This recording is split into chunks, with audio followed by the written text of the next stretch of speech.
Pessoal, bom, boa tarde. Bem-vindos aí à primeira edição do IEST05 Edge AI, né? Machine Learning Systems Engineering. Chique, né? É legal até porque a gente só aprende muito a falar de Machine Learning. Vou começar até pelo nome do curso, né? Porque Machine Learning, beleza, todo mundo já estudou comigo no IEST01, muitos de vocês, ou aí dentro da Uniface já fizeram cursos aí, né, de IA, onde o Machine Learning é bem conhecido, né? Mas é interessante que a pegada do nosso curso é Machine Learning Systems Engineering, né? E é uma coisa legal porque, assim, né, quando a gente fala de Machine Learning, você lembra de AI, todo mundo, né? Pô, legal, quero mexer com IA, quero mexer com IA. Só que é igual, né? O professor Vijay comenta, né, que é a mesma coisa, que todo mundo quer ser astronauta. Você pergunta para qualquer garoto, o que você quer ser quando crescer? Eu quero ser astronauta, eu quero ir para a Lua, quero ir para Marte, né? Pelo menos a minha geração era assim, né?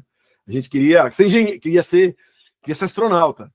Mas, cara, para você ser astronauta, você tem que ter o cientista do foguete, você tem que ter o engenheiro lá, né, que constrói o foguete, você tem que ter o cara do centro de controle, né? Para o astronauta poder subir. Então, bacana você trabalhar com IA, com machine learning, tal, que é uma parte da IA. Mas os sistemas de engenharia, o system engineering, é a base do machine learning, é o que faz o machine learning e o IA funcionar. E é essa a nossa pegada. Essa é a nossa pegada aqui na Unifei, tanto no curso do IS01, né, que é uma parte do machine learning embarcado, né, para dispositivos de baixa energia, quanto esse curso agora, que a gente vai um step acima com a filosofia mesma, os mesmos princípios, mas o que nós estamos falando aqui, o que vamos fazer aqui são dispositivos um pouco maiores. E antes de começar a falar do curso em si, eu vou dar uma revisão rápida, vai ser muito rápido, uma pincelada de alguns slides, muito rápido, mais ou menos do que a gente viu no IEST01 e do que a gente vai ver agora em termos de conteúdo, né, do Edge AI. E aí a gente fala do curso em si, isso vai ser mais ou menos a primeira aula, tá? E aí a gente, na segunda parte da aula, ou nos últimos meia hora, 40 minutos, eu vou dar uma pincelada na parte inicial dos setups do primeiro laboratório que vocês vão fazer quando vocês estiverem com o kit na mão a partir de amanhã. Tá? Daí a gente comenta um pouquinho mais. Então vamos dar uma revisão rápida e daí depois a gente continua falando do curso. Tá bom? Legal, pessoal. Então vamos lá, falar um pouquinho do que nós temos aqui. Primeiro, só para quem não me conhece, muito rapidamente, quem não estudou comigo, né, no outro curso, então sou Marcelo Rovai, sou engenheiro formado aí pela Unifei, né, me formei em 82, já muitos anos aí, né, já tenho muita estrada. Na época da Unifei, eu tive o prazer de trabalhar, na verdade, de estudar com o professor Buguru, o professor Inácio, né, e a Unifei foi uma das pioneiras no ensino de microcontroladores no Brasil, né, a gente aí no início, eu entrei em 78, a Unifei estava lá em 80, né, o professor Inácio, que estava montando o primeiro curso de eletrônica da Unifei, de engenharia eletrônica, na época só tinha energia, só tinha parte de eletrotécnica, né, parte de elétrica. Eu fui a segunda turma, né, da Unifei a se formar em engenharia com ênfase em eletrônica. Na turma do irmão de José Alberto, né, o Dimas, que foi um ano antes de mim, foi meu veterano, foi a primeira turma que teve eletrônica. Né, depois a minha foi no ano seguinte. Né, uma turma de 77 começou com eletrônica, depois de 78 foi a segunda turma. E a gente estudava aí 68 mil, 6.800, 68 mil, né? Enquanto, mais ou menos, quase na mesma época que o Steve Jobs estava lá junto com o Zoniac, né? Fazendo o Apple I lá na garagem, né? Para você ter uma ideia, o negócio a gente foi muito, muito pioneiro, né? Depois eu terminei a engenharia aí na Unifei, fui para São José dos Campos, trabalhei em centro de pesquisa lá. Na época dava cursos para engenharia, dava cursos para o pessoal da Embraer, da Panasonic, de atualização em microcontroladores, para vocês terem uma ideia, né? E aí fui para a indústria, muitos anos na Vibras, aeroespacial, na época era uma empresa está bem falindo agora, mas era uma empresa, a maior empresa de São José dos Campos na época, era maior que a Embraer, né? No começo dos anos 80, o Brasil era, na área aeroespacial, nós éramos muito grandes, a indústria brasileira era muito grande, a gente fazia de carro com gurgel a avião, passando por tanques, né? Então, quer dizer, a gente tinha uma indústria muito pujante, que quem sabe se ojalá a gente pudesse voltar, e espero que a gente volte um dia para ter uma indústria mais tecnológica, uma indústria que aporte mais, né? E daí eu acabei vindo para São Paulo, fiquei em São Paulo, depois São José dos Campos, depois São Paulo, depois vim para o Chile, trabalhei em toda a América Latina, quer dizer, trabalhei por várias empresas de tecnologia, né? E acabei, vamos dizer assim, voltando para a área acadêmica, que sempre foi o que eu gostei muito. Hoje, vamos dizer assim, me aposentei oficialmente como executivo, né, com 66 anos, mas continuo como professor, né, fazendo o que eu acho que é muito importante, devolvendo um pouco daquilo que a gente desenvolveu. Então, um pouco o trabalho que eu tenho feito junto com o Zé Alberto, a gente faz parte de um grupo da onde a gente traz tecnologia, tenta desenvolver essa tecnologia de embarcados, né, para inteligência artificial embarcada, ou machine learning embarcado, nome bonito, né, inteligência artificial embarcada, né, aqui para toda a região do sul global. Esse é o nosso trabalho, América do Sul, América Latina, América Geral, África e Ásia. Tanto que há pouco eu estive na África dando curso no Malau e vou agora, mês que vem, vou estar lá na Colômbia, desenvolvendo para a região ali, né, Equador e tudo. Nós vamos dar curso dessa área e mais alguns meses vou estar na China também. Então, quer dizer, esse é o nosso trabalho, né, desenvolver esse tipo de tecnologia nos países aqui de desenvolvimento dos países do sul global. Isso que a gente chama de TNML 4D, esse desse aí de desenvolvimento, que agora a gente chama de sul global, tá bom? Legal. Muito bem. Rapidamente, não vou entrar em detalhe, mas é só para vocês lembrarem, né? Quando a gente começa a falar de IoT, quando a gente fala de TNML, ou de Machine Learning embarcado, a gente lembra muito do IoT. Que para quem não sabe, para poucos de vocês que não conhecem, IoT, na verdade, é uma tecnologia que envolve as coisas, né? IoT é Internet of Things, esses things é coisas. As coisas aqui são o que está no mundo físico, são os sensores, né? Aqui eu tenho um projeto que eu fiz há 10 anos atrás, aqui eu tenho a coisa aqui, ó, um sensor de umidade e pressão aqui eu tenho um sensor de umidade do solo, então são os sensores que me pegam informações do mundo físico. E eu tenho atuadores, por exemplo, eu tenho uma bomba aqui, né, que me atua para regar essa plantação de tomate aqui, ou um relé que está aqui, que me liga nessa lâmpada aqui para aquecer quando tem problema de temperatura. Isso está conectado num microcontrolador, né, isso aqui a gente chama de sensor node, quando eu tenho um microcontrolador mais o sensor, né? Essas informações eu passava por um dispositivo de comunicação. Na época o que eu tinha aqui dentro, na verdade, isso aqui era um Arduino Nano de 8 bits do antigo. Aqui eu tinha um ESP01, né? E eu comunicava com a nuvem. Então, Internet das coisas são as coisas, é o que está no mundo físico, né? É o things, né? Eu tenho a parte de comunicação e eu tenho as aplicações, que em geral é o contato com o ser humano, né? O usuário, que em geral fica na nuvem. Isso é o IoT. Legal.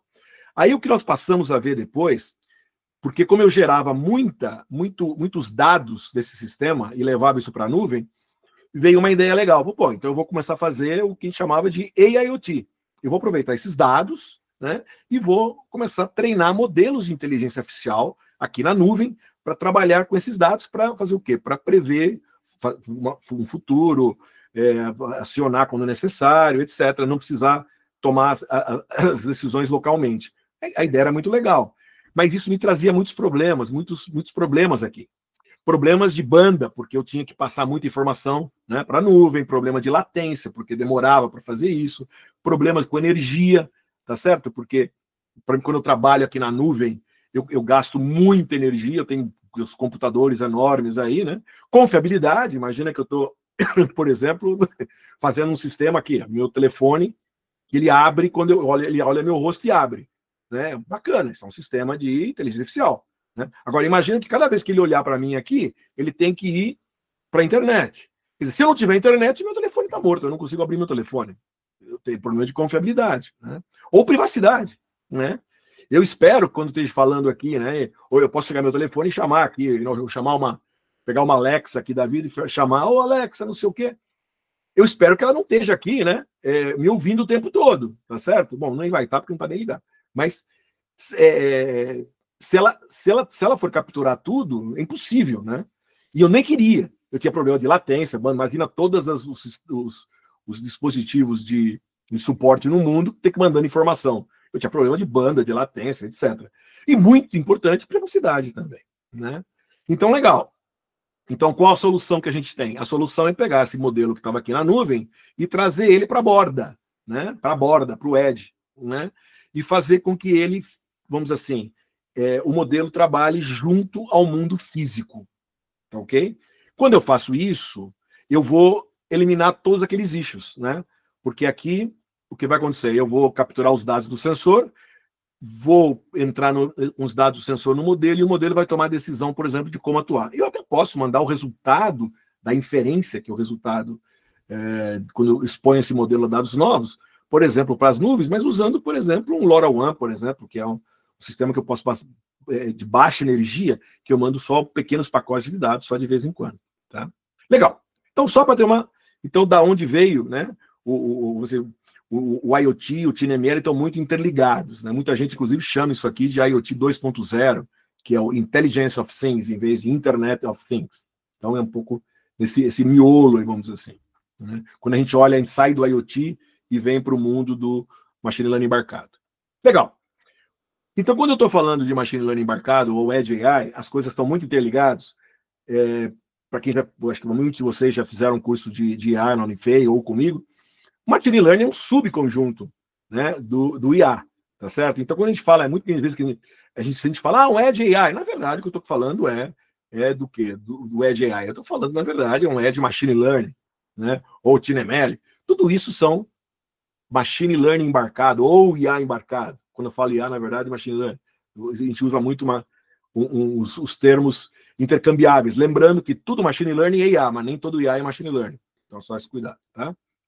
Então, por exemplo, e quando a gente fala, então, de Machine Learning embarcado, né, do Machine Learning em geral, né, eu tenho primeiro eu vou separar em dois grandes grupos.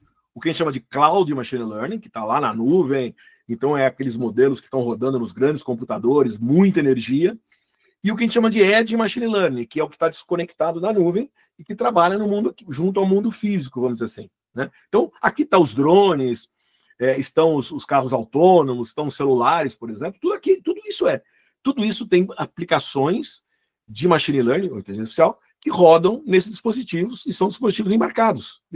Um carro autônomo é um dispositivo embarcado. Tá? Agora, dentro desse conjunto, dentro do EdgeML, a gente tem um subconjunto que nós estudamos a fundo no IES01, que é o TinyML. E é quando eu tenho, vamos dizer assim, a diferença, eu tenho dispositivos que gastam muito pouca energia e rodam esses modelos. Então, a diferença entre esse TinyML e o EdgeML, vamos dizer assim, né, é energia. Todo TinyML é um EdgeML, mas nem todo EdgeML é um TinyML. Tá? Os EdgeML que gastam pouquinha energia, que podem ser operados com uma bateria, tá bom, esses são um TinyML, perceberam? Em termos de... Eu estou passando muito rápido, porque isso aqui vamos dizer assim, isso é a base lá do TinyML, do curso TinyML, que é o IES01, que inclusive, para que vocês entraram, eu sugeri que vocês assistissem algumas aulas, eu listei algumas aulas, para quem não conhece, que veja lá, tá? Acho que vale a pena para pegar um pouquinho melhor esses conceitos. Eles são, vamos dizer, não são mandatórios, mas é desejável que vocês os tenham para fazer esse curso agora, tá bom? Legal. Bacana. O que faz, então, esse Edge Machine Learning que a gente está falando aqui? Duas coisas. Hardware e software. Então, hardware, né? Qualquer dispositivo eletrônico, ou a gente chama de SMB, um Small Board Computer, um Raspberry, por exemplo, tudo isso é hardware que eu posso rodar Machine Learning, tá certo? E software, por exemplo, TensorFlow, TensorFlow-Lite, são arquiteturas de software que fazem com que eu rode esses modelos. A junção desse hardware e desse software me fazem o TinyML, ou me fazem o Edge AI, aí, vamos dizer, de maneira mais geral, tá certo? Bacana, então eu tenho esses dois componentes que me fazem, mas lembrando, quando eu penso em Machine Learning, e vou fazer um deployment do Machine Learning, eu tenho o que a gente chama de um Machine Learning Deployment Pipeline, né? Quer dizer, tudo que se passa nesse universo, ele é composto de dados, né? Dados, modelo, né? E o dispositivo em si. Tá? Então, quer dizer, ou eu pego os dados aqui para treinar esse modelo e depois faço o deploy no dispositivo, ou eu pego novos dados que vão entrar nesse modelo para fazer inferência e esse modelo vai estar rodando dentro do dispositivo. Então, é uma coisa interligada, né? Esses três universos. E dentro desse universo do Embedded Machine Learning, é importante lembrar que o nosso foco, quando eu falo em dados, é trabalhar com dados não estruturados. Essa é a grande complicação. O que são, não é uma tabelinha bonitinha, né? Quando eu vê dados, lá quando eu faço, pessoal que faz análise de ciência dos dados, né? Ah, vou pegar uma tabelinha, uma planilha Excel, que eu tenho dados, e vou tentar interpretar esses dados, usar um modelinho, por exemplo, né? Para fazer uma extrapolação dos dados e tal. Aqui é muito mais complexo quando eu estou trabalhando nesse machine learning embarcado, né? Por quê? Eu estou trabalhando com imagens, é uma área importante, né? Uma área que a gente trabalha muito. As imagens são dados totalmente não estruturados, tem uma complicação, não são matrizes altamente complexas, né? Matrizes de vários layers, né? Se for em cores, né? Eu posso trabalhar com som, com áudio, né? Que vem o áudio vamos dizer assim, a componente elétrica do som, o som é mecânico, né? E aí, quando eu transformo isso, o que eu tenho são sinais altamente complexos, ruidosos, etc., que eu tenho que tratar. O mesmo quando eu pego sinais, por exemplo, que vem de, por exemplo, acelerômetros, giroscópios, né? Desse tipo de dispositivo para me analisar movimentos. Ou mesmo palavras, né? Se eu estou trabalhando com o que a gente chama de NLP, Natural Language Processing, palavras também é bem complicado, porque eu tenho milhões de maneiras, muitas línguas, maneiras de estruturar linguagem, né? Então, no nosso mundo de machine learning embarcado, a gente trabalha com essas 4 grandes áreas, né, de dados não estruturados. Então, isso é dados. Aí nós falamos do modelo, que é outra área, né? Em termos do modelo, eu tenho várias arquiteturas que eu posso utilizar, né?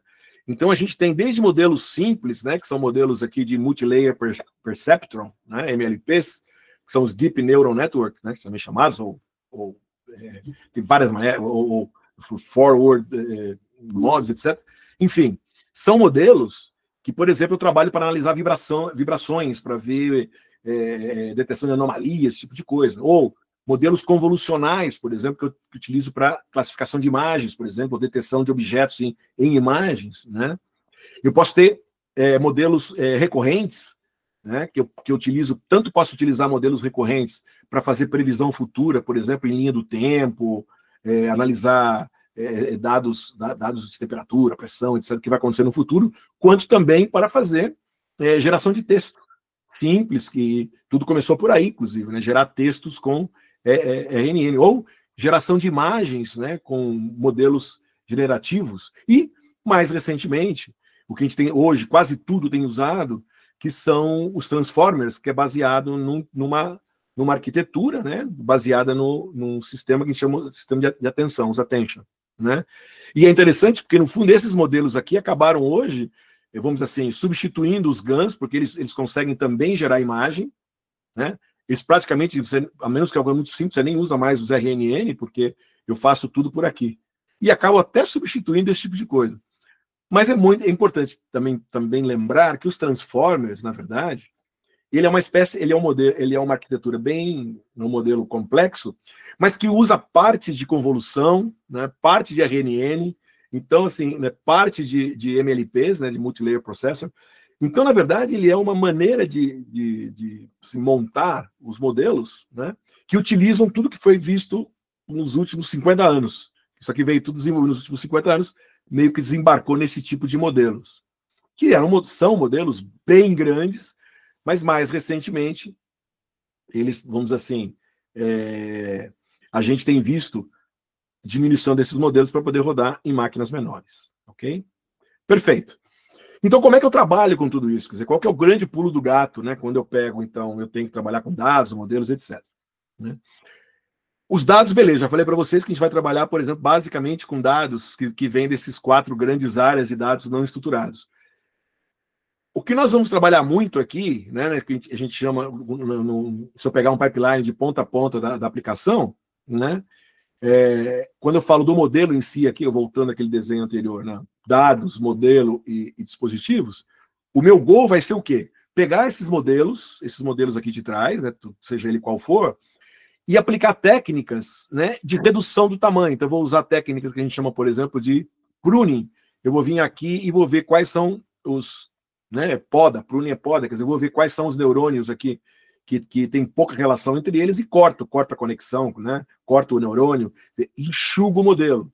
Aí uso técnicas que a gente chama de destilação, que eu vou pegar um modelo maior, eu entro com os dados do modelo maior, vejo qual que seria a saída do modelo, saída em termos numéricos, não a última saída, mas em termos numéricos antes do Softmax, e aí eu pego essas saídas aqui, né, dos neurônios de saída, e aplico no modelo menor, a mesma entrada e a mesma saída, e retreino o modelo pequeno a partir do como é que o grande faz, né, como se é professor-aluno, que a gente chama, né?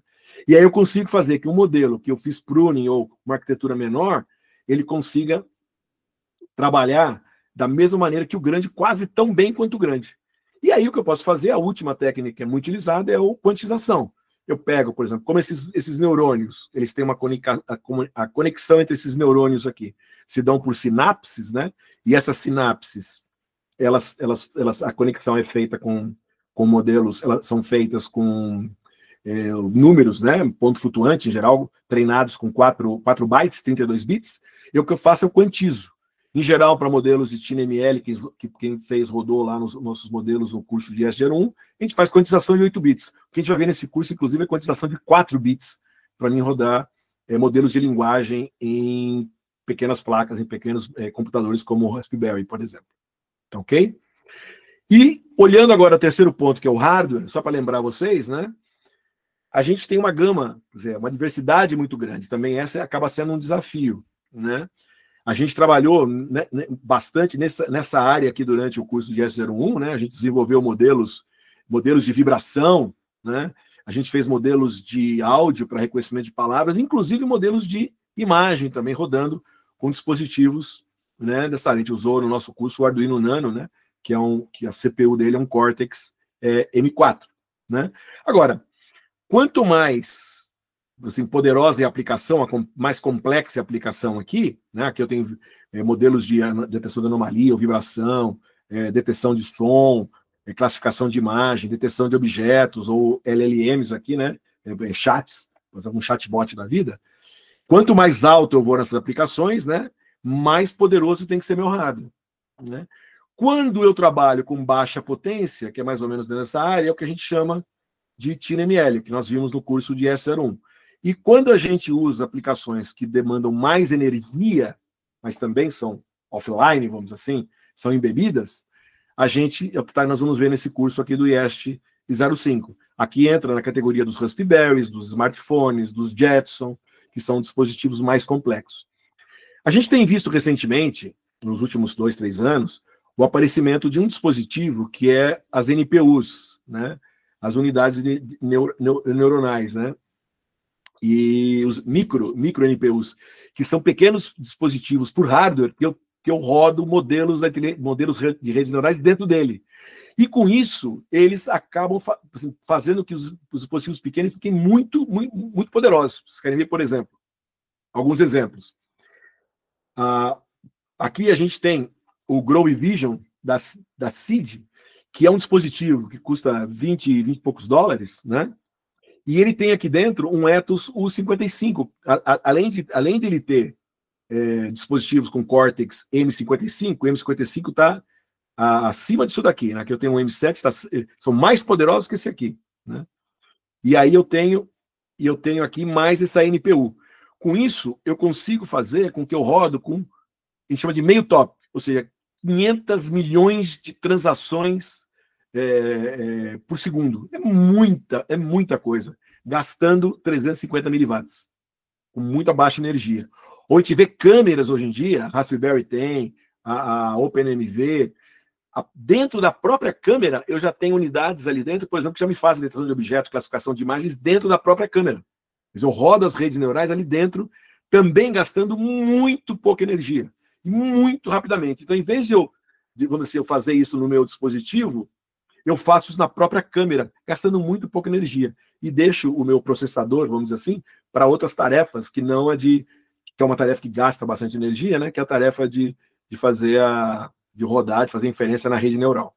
Aqui um exemplo, por exemplo, usando uma Raspberry, conectada com uma NPU da Hilo, né, a 8L, por exemplo, eu chego a 25 bilhões de transações por segundo. É muito, muito, muito rápido. Só para vocês terem uma ideia, né? Essa é uma comparação que a Seeed fez. Aqui eu tenho uma NVIDIA que roda uma GPU aqui dentro, uma GPU Ampere, de 100 TOPS, tá? por exemplo, rodando aqui um Iolo V8, que a gente vai usar, vocês vão trabalhar com isso no curso, né? Esse Iolo, um Iolo V8 ou V11 e tal, né? Eu chego a 160, 140 frames por segundo, ok? Então, imagine, em um segundo, 140 frames. Um filme normal aí é de 30 a 60 frames, um filme que vocês assistem no cinema, né? 60 frames é uma alta resolução, né? 30 frames é o normal, tá? Um filminho rápido e tal. Imagina 140 frames, eu consigo detectar objetos com essa velocidade.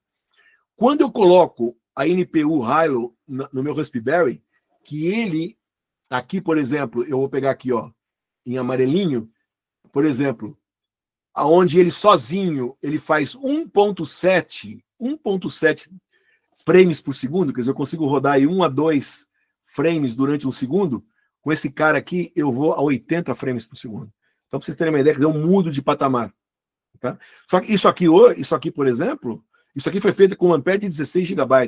Isso aqui é $600 desse cara. Isso aqui eu já passei a ser $100 e poucos. Perceberam a diferença? Então a gente consegue isso, né, extrapolar legal.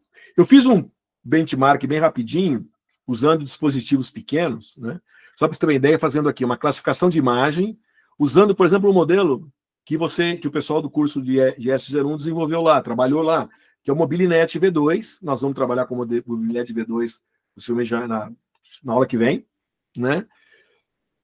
Para fazer classificação de imagem com esse modelo da Google, né? Esse cara, por exemplo, numa SPCAM, né? Que é o dispositivo, assim, o core aí da maioria dessas câmeras de segurança que vocês veem por aí, usa uma SPCAMzinha ali que custa $10, tá? Esse cara, ele roda 1.5 frames por segundo para fazer classificação de imagem, tá? Aqui detectando, no caso desse exemplo, o meu benchmark era saber se era um robô, se era o periquito do Palmeiras, ou se era um background aqui, tá? Ele demorava aqui, 1.5 frames por segundo, né? Um Shao, por exemplo, da CID, que já é a segunda geração porque aqui usa a primeira geração da ESP, né? Da ESP32 da Expressif, que era o Extensa LX6 aqui, na verdade, Extensa a Expressif, ela usa essa CPU, né? Aqui eu tenho a 7, que é a segunda geração no S3, ela já pula, gente, para quase 5 vezes mais, né? 7 frames por segundo, tá? E gasta, meio watt para fazer isso aqui. Esquenta pra caramba, tá? Aqui está o Nicla, por exemplo, da área Pro da Arduino, um pouquinho mais, porque ela usa os ARM M7 aqui, né? É mais ou menos equivalente em termos de energia. Ela é quase o dobro em termos de potência, só que também é um dispositivo para uso industrial e é caro. Esse cara já está perto de $100, né? Baixou um pouquinho, era 120, hoje quase 100, enquanto isso aqui custa $15, para você ter uma ideia da diferença. Isso é 10, 5 para 10, isso é 10, 15, isso aqui é 80, 100, né? Aí eu tenho, por exemplo, um Raspberry, que custa $15, $20, tá? Um Raspberry simples aqui, uma Rasp, na verdade é 2W, não W2, precisa arrumar aqui. É uma 2W que vocês vão usar no curso, vocês vão pegar amanhã com o José Alberto. Aqui eu já estou naquele patamar lá, que é o EdML, né? Tudo isso aqui é TinyML, ó. Eu estou gastando menos de 1 watt. Então eu consigo trabalhar com baterias com esses caras aqui. Aqui já é mais complexo. Eu consigo trabalhar com alguma coisa mais complexa, ela não é ainda uma coisa, não é uma usina de energia que você precisa, é uma usina atômica para tocar esse cara, mas eu já preciso de uma fontezinha aí de uns 2 amperes e meio, 2 amperes aí para fazer funcionar, tá? Já tem 1,5 watt aqui. Mas olha só, eu pulo para 90 frames por segundo para fazer essa classificação. E aí, pessoal, olha o Grove Vision AI que eu falei que custa $25, é praticamente o mesmo preço de uma Raspberry. Ele passa, ele mais, olha só, ele só perde para a primeira aqui para a SPCAM, mas ele gasta muito pouca energia e ele vai para 167 frames por segundo. Uau, você fala, então não preciso nem da Raspberry? Não é bem assim. Eu tenho, como ele vamos dizer assim, falando em velocidade nesse modelo, que eu estou classificando imagens, que são imagens de 96 por 96 pixels, né? Mas tem aplicações, por exemplo, a gente tem aplicações, por exemplo, o Anderson está aqui, e eu vou mostrar para você alguns projetos que nós estamos fazendo na Unifei, que eles estão classificando abelha. Eles já fizeram, o Anderson capturou ano passado, né? O Guilherme trabalhou com isso agora também, nós vamos discutir um pouquinho. Mas eles estão fazendo detecção de abelha pequenininha. Para você detectar a abelha que tem a anteninha dela, as patinhas de uma maneira razoável, falando de pegar 150 abelhas numa imagem, por exemplo, para contar, eu já preciso ter uma imagem mais definida. A gente estima que mais ou menos precisaria ter no mínimo 320 por 320. A gente está usando o treinamento, foi feito com 640 por 640, o máximo que o Iolo faz. E para isso a gente roda aqui na Rasp, porque esse cara aqui, o máximo que ele iria seria uns 190 por 190, e olhe lá. Então ele também não tem porte para fazer com imagens muito grandes. Mas se a imagem é menor, depende da aplicação, esse cara é imbatível nessa nova área que a gente está. Tá bom? Então esse é um overview rápido para vocês, né? Saímos do IoT, falamos um pouquinho do dado, o que eu faço para trabalhar, né, com os tipos de modelo para me reduzir, para rodar nesses caras, e em termos de hardware, vocês terem uma ideia do que é o hardware que a gente está falando aí, tá? Beleza, né? Rapidamente vamos entrar numa área nova que a gente nunca falou. Tudo isso que eu falei aqui é mais ou menos o pessoal viu no curso de IS01, mas o que é muito novo que nós vamos descobrir nesse curso, na segunda metade do nosso curso de IS05, que é a parte do Generative AI, tá? Tudo aquilo que a gente aplicou ali atrás, que é classificar uma imagem, detectar um objeto, é uma área que a gente chama de reativa, né? Porque, na verdade, eu não produzi nada, eu não generei nada, eu analisei, isso aqui é um gato, isso aqui é um cachorro. Eu não criei um gato, eu não criei um cachorro. Eu só falei, eu dei o gato, eu cheguei, botei isso aqui, eu boto isso aqui lá, ponho a câmera aqui, ele vai dizer, isso aqui é o símbolo do maior time do Brasil. Esse tipo de coisa, né? Então, mas ele só interpreta. Às vezes, para muitos de vocês, interpretou mal. Mas ele interpreta. Né? Mas ele não gera nada. Né? Agora, se eu botar um Generative AI, aí sim. Aí ele vai poder gerar, e vai falar, vai criar. Posso criar imagem, posso criar som, posso criar vídeo, posso criar texto. Eu vou gerar coisas a partir de modelos. Então, eu vou ser proativo. É essa a segunda parte do curso que a gente vai trabalhar aqui. Dentro dessa área, né, dentro dessa nova área, aí, vamos dizer assim, né, a base de tudo, como eu comentei, são os Transformers, né, que é um modelo que saiu lá de 2017, tá? Que foi criado em 2017 pela Google, na verdade, um paper seminal muito importante, que é Attention is all we need, acho que é all you need, que é tudo que nós citamos é de atenção, que a atenção era um mecanismo básico que eu usava aqui dentro, que eu uso aqui dentro desse cara. Né? E aí é que eu tenho o decodificador, e desse cara, quer dizer, ou completo, ou uma parte, ou outra, são os modelos que foram criados a partir daí de 2017. Aqui eu tenho uma escala de tempo. Isso foi crescendo, né? Isso aqui muda cada semana, mas vamos dizer assim, hoje, de uma maneira mais geral, sem entrar muito, né?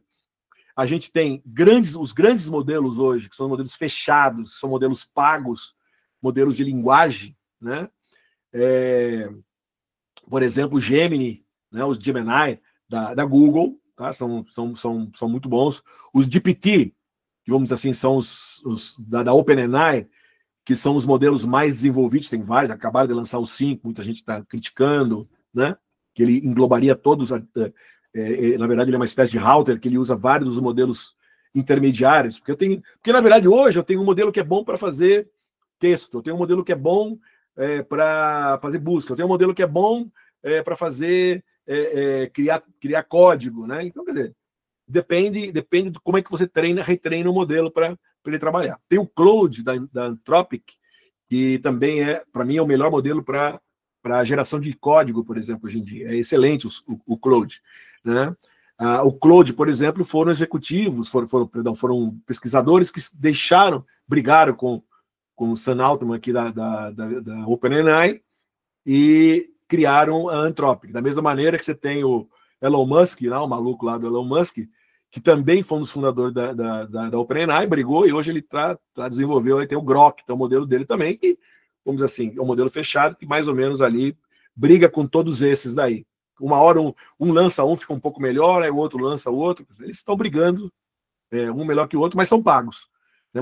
Você tem uma parte grátis, que você pode usar por um tempo, mas se você quiser usar de maneira séria, você tem que pagar esses caras. Eu tenho uma outra coisa que sempre foi o desenvolvimento, sempre foi a característica desse mercado, né? Sempre no mercado, a área de inteligência artificial, foi a coisa de você desenvolver os modelos de maneira aberta. Tá? Então, os modelos abertos de inteligência artificial, né, mais conhecidos, por exemplo, são o Llama, eu acho que é o mais conhecido de todos, que é da Meta. Desde o início, eles continuaram, eles foram desenvolver, criar, os modelos deles sempre foram abertos, ou quase abertos. O que quer dizer? A arquitetura é aberta, os pesos estão abertos, né? Quer dizer, depois que ele terminou o modelo, ele só não, a maioria deles não abrem os dados que foram usados para gerar aquele modelo, mas uma vez treinado, o modelo fica disponível. Da mesma maneira que a gente usou o Mobilinet, por exemplo, que foi treinado no ImageNet, né, para fazer classificação de imagem, eles ficam disponíveis, né? A Google treinou o modelo e a arquitetura está disponível, os pezinhos lá para ele eu posso usar, e é o que a gente usa para classificar os nossos modelos, certo? Aqui mesma coisa. Então o Llama acho que é o mais importante, e daí saíram o pessoal, a partir do Llama, começaram a desenvolver um monte de outros. A Google tem os modelos Gemma, tá? O Gemma 3, agora o último, é muito bom também, muito bom. Então, cada vez melhores. Há um ano atrás era impressionante, gente. Esses modelos eram bem ruins. Eu diria para você, hoje eles estão modelos, já começam a rivalizar. Depende da área que você vai trabalhar. Há um ano atrás, quando a gente começou a falar em você trabalhar com modelos abertos e menores, rodando em máquinas pequenas, quase ninguém falava nisso. Hoje em dia, todo mundo não tem dúvida que esse é o caminho, esse é o futuro. Modelos que vão, mais específicos, que vão rodar no Edge, que vão rodar na borda. Tá? Os Embedded Machine Learning, os Embedded Generative AI. Tá? E a gente tem os FIIs, o FII da Microsoft, né? FII. Esse cara, a Microsoft botou muito dinheiro na OpenAI, então ela tem uma relação muito forte com a OpenAI, e modelo fechado, mas ela desenvolveu dela, que é o modelo FII, que a gente vai poder testar tranquilamente. Recentemente, a partir do final do 2024, começaram a aparecer os chineses. O Queen aqui, né, que é da Alibaba, ele já existia antes, mas era bem ruim. Hoje ele é muito bom. E no final do ano passado, o DeepSeek, que é uma outra empresa que todo mundo já deve ter ouvido falar, ela soltou um modelo em dezembro de 2024, começou a chamar atenção, e quando foi em fevereiro de 2025, explodiu no mundo inteiro. Quer dizer, um modelo de reasoning, né, que razonava, pensava, se elaborava, muito, muito, muito bom, né? E são modelos totalmente abertos, né? E são modelos que você consegue usar sem pagar tranquilamente. Você pode baixar os modelos e rodar na tua máquina. Claro que quanto maior for esse modelo, mais poderosa tem que ser a tua máquina. Eu tenho modelo aberto aqui de 300, 400 bilhões de parâmetros. Você vai precisar ter um servidor ou vários servidores para poder rodar esse modelo. Então não é que é grátis. Você não vai precisar pagar, às vezes você não vai pagar royalty para os caras, vai pagar a infraestrutura para rodar esses caras, entendeu? Acho que esse que é o lance. Mas bacana, então. Então, quer dizer, a gente tem modelos fechados e modelo aberto. E dentro desse mundo dos modelos abertos, principalmente, que nós vamos trabalhar, só para vocês terem uma ideia, como é que a coisa funciona? Que eu comentei lá atrás. Como é que eu vou poder rodar esses modelos em máquinas pequenas, por exemplo, na borda, um celular ou um Raspberry, né? Eu vou aplicar por exemplo, as técnicas que a gente discutiu, que eu mostrei lá, que são as mesmas que eu uso quando eu pego um modelo de classificação de imagem e reduzo ele para trabalhar, para conseguir rodar dentro, né, de um dispositivo pequenininho, né? Dentro de um negocinho, dentro de um negócio bem pequenininho como isso aqui, né? Então está aqui dentro, eu posso rodar nessa camerinha aqui, eu rodo o modelo de classificação de imagem, detecção de objetos, certo? Mesma coisa a gente vai fazer com esses modelos grandes. O que eu faço, eu pego o modelo grande, né? Eu faço o pruning dele aqui, eu faço o que chama de distillation e faço a quantização. Esse aqui é um exemplo, por exemplo, do Llama, 1 bilhão de parâmetros, de 3 bilhões de parâmetros. Então eu venho aqui, parto lá, por exemplo, do Llama 70 bilhões de parâmetros, né? Que é o modelo grande treinado lá, né? Pela Google. Esse modelo 70 bilhões de parâmetros, eu preciso de 7, eu vou precisar de 280 gigabytes de RAM para rodar esse cara. Você imagina, é uma maluquice, né? Para rodar esse cara. Uma máquina muito grande, muita RAM, né? Aí eu pego, a partir dele, e na verdade já pego um outro modelo aqui destilado, que é o 8 bilhões de parâmetros. O que eu faço? Eu venho aqui, né? primeiro faço um pruning, já pego esse modelo que era menor, enxugo ele, que eu falei, né? Faço um pruning, corto ali, faço uma poda da onde os neurônios que não são muito importantes, pego esse cara aqui e aí eu faço uma destilação com esse modelo grande aqui, né? Eu pego lá, treino ele, retreino ele com os mesmos dados que eu fiz o grande, só que eu pego a resposta do grande e ponho aqui. E aí faço a quantização. E com isso o modelo fica, por exemplo, com 1 bilhão de parâmetros. 1 bilhão de parâmetros, se for 8 bits, eu preciso de 8 GB de RAM. E se eu trabalhar com 4 bits, eu preciso de 4 GB de RAM para rodar. Né? Então, só para você ter uma ideia mais ou menos. Então, eu consigo rodar esses modelos. Quer dizer, aqui eu precisaria se fosse 8 bits, eu precisaria de 1 GB, perdão, né? 1 GB, que esse aqui, 1 GB, né? Quer dizer, se for o modelo grandão, eu preciso de 4 GB, mas aí eu jogo para 8, eu preciso de 1 GB de RAM, e se eu boto 4, ele vai precisar de 500 kilobytes de RAM. Então, quer dizer, com 500 kilobytes, maravilha. Esses caras aqui, eles trabalham com 8, 16 GB de RAM, tranquilamente. Já tenho SMBs aqui de 32 GB de RAM. Né? Então, esse é o caminho. Né? Então, eu consigo fazer hoje, pegar uma Raspberry da vida e rodar, por exemplo, esses modelos. Ó, aqui eu estou vendo uma Raspberry, eu estou rodando, por exemplo, aqui, eles vão fazer isso aqui na segunda parte do curso, né? Eu estou vendo aqui no meu terminal, estou rodando uma coisa que chama Ulyama, né? Estou rodando Ulyama, estou rodando um modelo de 3 bilhões de parâmetros. Eu perguntei aqui, qual a capital, pergunto, qual a capital da França? Ele veio me responder, a capital da França é Paris. Podia perguntar em português, tá? Esse cara, inclusive, é multilíngua. Né? Posso perguntar, escuta, você saberia me dizer qual a capital da França? Essa que é a grande vantagem. Eu estou falando com ele do jeito que eu acho que eu tenho que falar, e ele vai interpretar. Né? Mais ou menos o que ele vai interpretar a minha pergunta, vai dar a resposta baseada no treinamento dele. Tá? E, por exemplo, ele vai fazer isso aqui, ó, em menos de 2 segundos. Em menos de 2 segundos, ele me deu a resposta. Tá? E ele faz uma velocidade de... A gente chama de 5 tokens por segundo. Token é um pouquinho menor que uma palavra, seria uma parte da palavra. Então, ele consegue fazer 5 palavras por segundo. É razoável, dá para mim trabalhar com isso, dá para mim viver com isso. Né? Fazer um projeto. O projeto que nós estamos fazendo aqui na Unifem é usando esse modelo, por exemplo. Tá? Só para vocês terem uma ideia, eu peguei o modelo pequenininho, o de 1 bilhão de parâmetros, só para fazer uma comparação com vários SMBs mais conhecidos aí da praça. Eu saí do novo Orange Pi, que é RISC-V, isso é legal. Ele trabalha com a CPU dele, em vez de ser uma CPU RISC, ele é uma CPU tipo da ARM, né, que é uma CPU mais cara, que eu pago royalty, é uma CPU aberta, né, da tecnologia nova que chama RISC-V. Esse cara aqui, você vai pagar $50 nele aqui, tá, para rodar, e eu consigo rodar aqui um Llama 3.2, 1 bilhão. Vai rodar 1 token por segundo. Mas ele roda, ele interpreta. E é uma máquina que custa $50. Né? Uma máquina de 4 GB de RAM aqui custa $50. Né? Quer dizer, eu consigo... Imagina que você consegue começar a pegar esses caras para entrar num sistema de automação rodando esse tipo de modelo. Começa a imaginar o que vocês podem fazer com isso. Né? Aqui eu tenho o Raspberry, só para dar uma referência, porque vocês vão trabalhar aqui no nosso curso. Né? Ele faz esse mesmo 7,5 tokens por segundo. Tá? O Orange, um pouquinho só, Arthur. O Orange aqui, ele já vai trabalhar com 12, tá? E uma Jetson Nano, essa daqui já tá com ela já tem uma GPU, uma GPU interna, eu vou para 26 tokens por segundo. Só que lembrando, isso aqui custa $50, isso aqui custa, dizem que é 250, mas custa uns 350, 500, hoje tem quanto? 350, $500. Pois não, Arthur?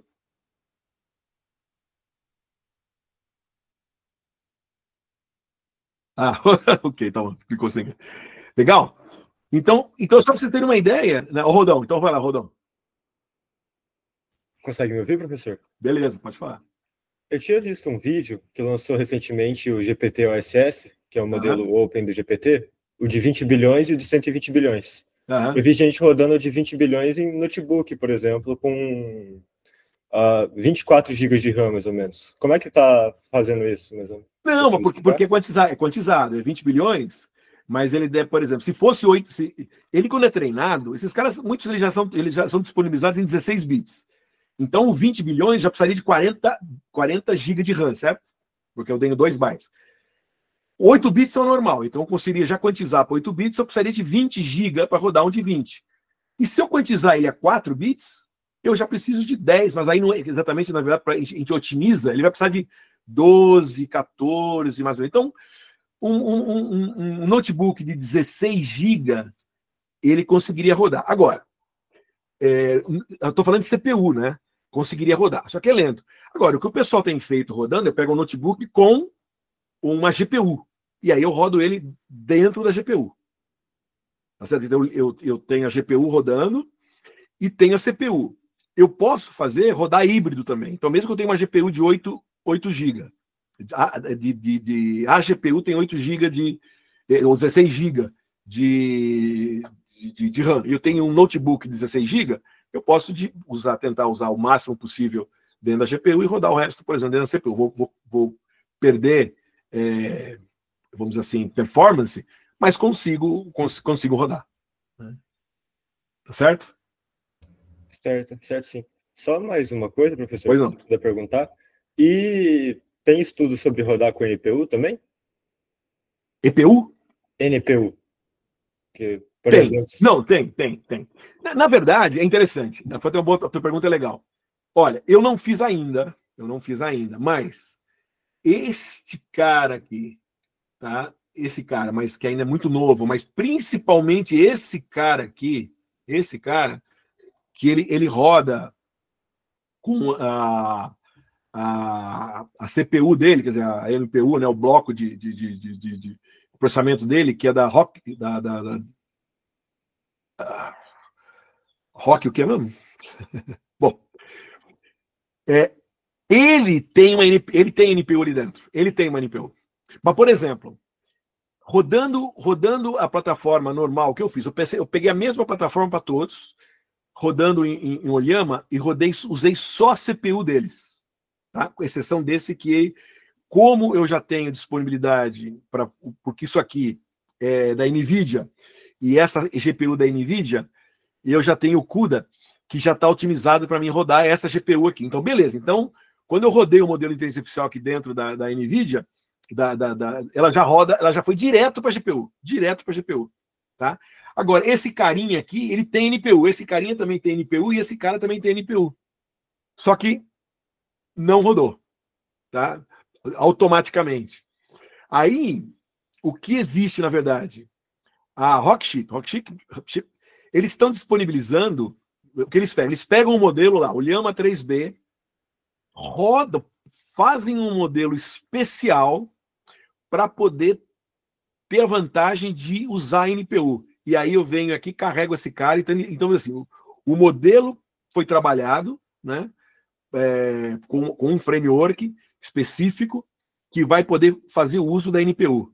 E isso aqui sobe para caramba. Bom, para caramba não, 50% mais rápido usando a NPU aqui, gastando pouca energia. Eu não fiz ainda. Não tive tempo de fazer, desde que quando chegou esse cara, eu viajei e tudo. Mas é algo que eu falei. Então, voltando à tua pergunta, Rodolfo, existe e já tá sendo utilizado. Só que ainda é caso a caso. Para o RASP-5, aquela NPU que eu comentei, né, que ela roda aqui, no meu caso aqui, no caso do meu Raspberry, eu tenho que conectar lá embaixo, né? Tá aqui, ó, eu tenho ela aqui, ó. Essa aqui é a NPU do Raspberry, né? Aí eu venho aqui e venho aqui, conecto ela, coloco ela aqui embaixo. Aqui eu tenho um cartão de memória, né? SSD, eu coloco ela aqui, tá? Essa daqui é aquela 8HL lá. Então ela não está preparada para rodar LLM, mas ela roda, por exemplo, o YOLO 8. O Raspberry vira um avião para rodar em cima dessa NPU aqui, tá?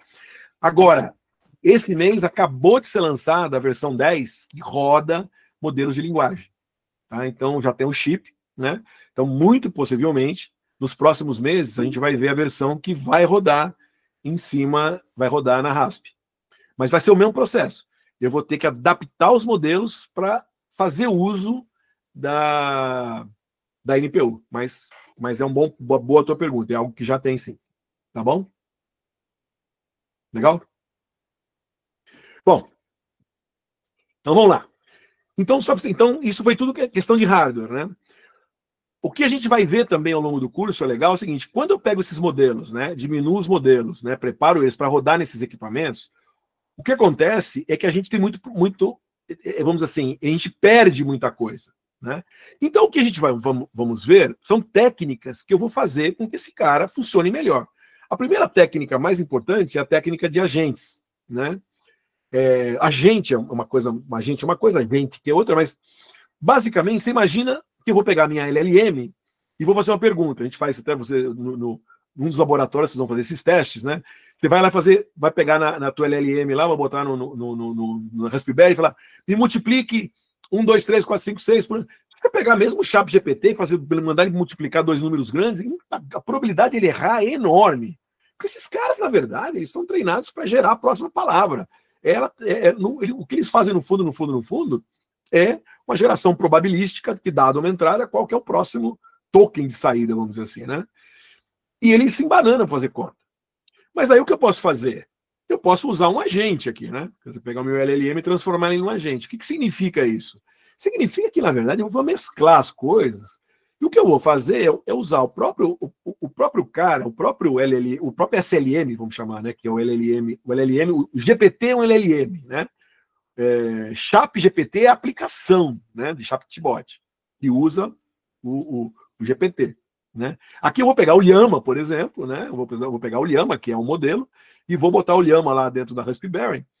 Só que a hora que eu vou mandar, a hora que eu vou chegar e pergunto, multiplica 1, 2, 3, 4, 5, 6, o que eu vou fazer, na verdade, é uma mistura de Python ali, que eu vou pegar e ele vai dizer: o modelo fala, peraí, isso daí multiplicar um número por outro número é uma conta, é uma operação matemática, onde eu tenho o operador 1, o operador 2 e a operação, que no caso é multiplicação. E fala: puta, eu faço mal esse negócio aí. O que ele faz?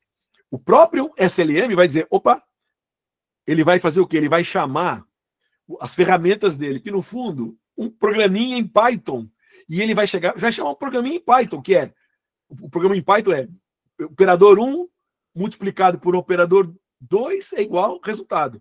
E, né, return resultado. Ele fala: Python, calculadora, operador 1 aqui, primeira parte é 1, 2, 3, 4, 5, 6, eu tenho 1, 2, 3, e faço uma multiplicação. Pego a resposta e o LLM vai devolver para você. Opa! A tua pergunta, a tua resposta é 1 milhão, não sei quantos lá. Perceberam? Então, na verdade, o que eu estou fazendo? Usando agentes, eu melhoro a performance desses, eu faço coisas específicas, ajudo o modelo a trabalhar, né?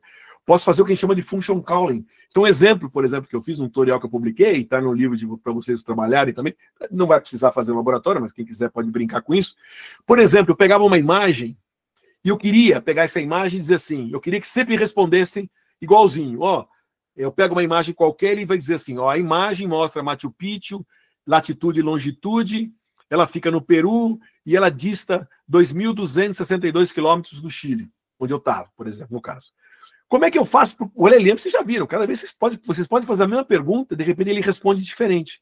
Mas o que eu fiz? Eu programei o sistema, fiz um sistema que usa o SLM, mas também eu uso técnicas de Python para fazer o quê? Primeira coisa, eu entrei com a imagem e botei um modelo que extrai informação da imagem. Então o modelo faz, essa imagem é Machu Picchu, ele me gera uma descrição da imagem. Legal. Aí o que eu faço? Eu pego essa descrição da imagem e pego o mesmo modelo, o outro modelo que você quiser, uma segunda vez, e falo assim, dessa explicação, né, do que ele falou, pegue o nome da cidade, pegue o nome do país, né, pega o nome da cidade onde está a imagem, né, determine o país que ela está e veja a distância, e me dê a latitude e longitude dessa cidade, né? Então é interessante, porque em geral as principais cidades do mundo, esses caras foram treinados, é fácil, ele consegue te dar com uma margem boa a latitude e a longitude. Tendo a latitude e a longitude, eu venho num programinha em Python, tá certo? E calcula a distância para mim, tá? Faz a distância calculada para mim entre diferença de latitude e longitude. Então eu tinha a latitude e longitude onde eu estava, no caso Santiago do Chile, e o que foi tirado da foto, e eu calculo. Quer dizer, perceberam? Eu rodei 2 vezes o modelinho, e aí, na verdade, o que ele imprimiu aqui é um print de Python sempre igual, onde eu tirei aqui o nome da cidade, o nome do país, latitude, longitude e a distância em quilômetros. Então, na verdade, era um print que eu só preenchi as lacunas de informações que veio, que os LLMs trabalharam junto com a função em Python. Nem todos os modelos conseguem fazer o que a gente chama de function calling, que é chamar uma função. Por exemplo, o modelo vai chamar a função para fazer cálculo, etc. Mas esse cara consegue. O Llama, por exemplo, consegue. Então, depende do modelo. Foi treinado para entender que ele pode buscar uma função fora, uma função de Python, ou buscar coisa na internet, etc. Uma outra técnica que a gente vai usar aqui no curso, que a gente vai aprender, é o que a gente chama de RAG. Né? Em geral, quando você faz uma pergunta, né, para um LLM, você gera uma pergunta, o LLM vai lá e responde a pergunta. Então, se eu faço uma pergunta, qual a capital da França? Ele vai dizer Paris. Vai te dar a resposta, beleza. Né? Agora, se eu chegar, por exemplo, e falar assim, como é que eu faço para setar o Raspberry? Pode ser que ele não consiga, porque ele não sabe direito. Até um teste legal que eu posso fazer, eu venho aqui, por exemplo, essa base de dados, por exemplo, eu pego todo o livro do curso aqui, né, toda a matéria do curso, e jogo aqui dentro dessa base de dados. Aí eu pergunto assim, o que é FOMO? Se você pergunta para qualquer um, FOMO, F-O-M-O, ele vai pensar que é um negócio fear, é uma síndrome de medo, sei lá, de pânico, etc., que é um nome de uma doença, não é doença, é um problema aí, né, psicológico.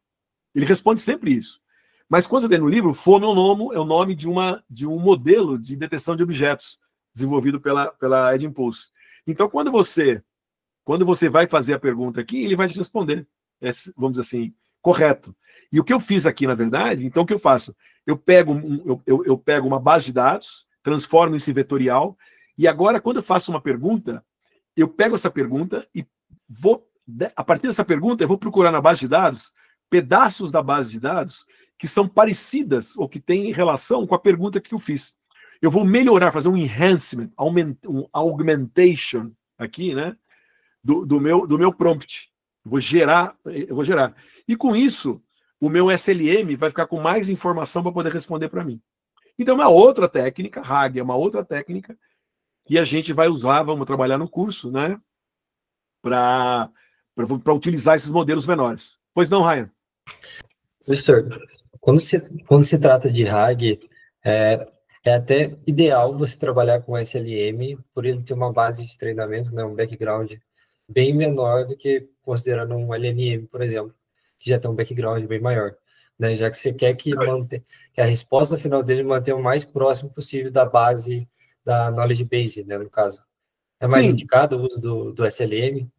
Não, na verdade, bom, mesmo se o modelo é grande, você pode deixar claro, aí é uma questão de engenharia de prompt, você deixar claro para ele que eu não quero que você invente nada, eu não quero que você use sua base, eu quero que só utilize informações que vêm da base, que no fundo é o que você faz. Então você pode ter um RAG, hoje em dia os sistemas profissionais que usam RAG, basicamente, se você fala para ele que é para usar a base, ele vai lá e usa só a base. Né? Então, eu não vi nada disso daí. Mas dentro da tua pergunta, Ryan, uma das vantagens ou melhor, quando eu utilizo o RAG, na maioria das vezes eu quero que eu utilize o máximo possível as informações da base. Se eu vou utilizar só as informações da base, eu não preciso ter um SLM aqui, um GPT-5. Eu posso ter um Llama 3B, por exemplo, porque eu não vou utilizar a base dele. Eu só vou utilizar ele para falar comigo ou tomar algumas decisões mais simples. O que eu vou fazer é tirar as informações daqui, certo?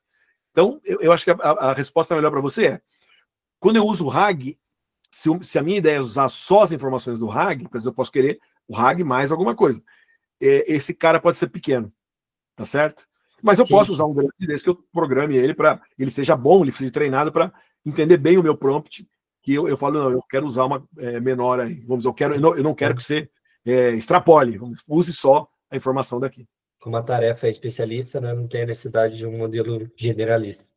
E esse é um ponto, Ryan, porque, vamos dizer assim, que todo mundo está vendo que, puxa vida, muitas coisas eu preciso do modelo especialista mesmo. Eu vou usar numa loja, numa empresa, para mim responder base de dados, né, ou responder consulta de clientes. De repente, para que eu vou ter que gastar um buzilhão de dados, gastar lá não sei quantos toneladas, quantos litros de água para refrigerar lá o computador da OpenAI lá para fazer as perguntas? Não, eu vou, pego um modelo menor, roda no servidor da empresa, segurança, ele não está mandando nada para nada. Na verdade, eu estou fazendo ele para trabalhar com a base de dados. Então, tranquilo. Fala, Rodão. Professor, sei que são coisas diferentes, mas com relação a performance em agentes especialistas, qual que está sendo melhor no geral, o RAG ou fazer o fine tuning do modelo? São coisas distintas. Veja bem, você toma cuidado. Quando você faz o fine tuning, ele fica muito... Fine tuning, que o pessoal vê, fine tuning é uma técnica, eu não estou previsto fazer um laboratório disso, mas vocês vão ter condições de fazer para rodar um modelinho, fazer um fine tuning aqui no Raspberry. Imagina que eu pego esse modelo e vou fazer um fine tuning de alguma... Por exemplo, o Zé Alberto vai fazer aí dentro da Unifei, ele quer fazer um projeto para, sei lá, todos os informações administrativas da Unifei eu quero treinar um modelo para que eles sejam, para responder perguntas dos alunos de qualquer informação. Então ele vai fazer o quê? Ele vai pegar todas as informações, ele vai pegar um modelo genérico, um programa genérico, né, por uma base e tal, e vai fazer um fine tuning. Ele vai retreinar o modelo com com dado específico. Então ele vai virar um modelo especialista em responder perguntas administrativas da Unifei. Então esse modelo, ele ficou especialista nisso da Unifei. Tem que tomar cuidado, e aí que é um balanço importante, e ele vai...